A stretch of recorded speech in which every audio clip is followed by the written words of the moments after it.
आज अमृतवाणी समस्त को मोर स्वागत जन। आज अमृतवाणी है कन्या रत्न। पॉकेट रे थिबा कलम जदि किए मागे, पॉकेट रे थिबा कलम जदि किए मागे आमे देवा पाई टिके कुंठाबोध करिथाउ। किंतु केबे भाबिछंती गोटे बापा माँ निजर झियो को छोटरू बड़ कला परे निज हृदयर खंड को आउ हाथ रे टेकी दे था।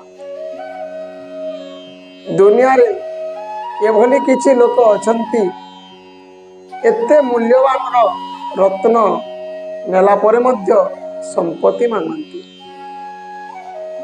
माने मूल्यवान कोन बुझंती ना। एटा थिला आज अमृतवाणी।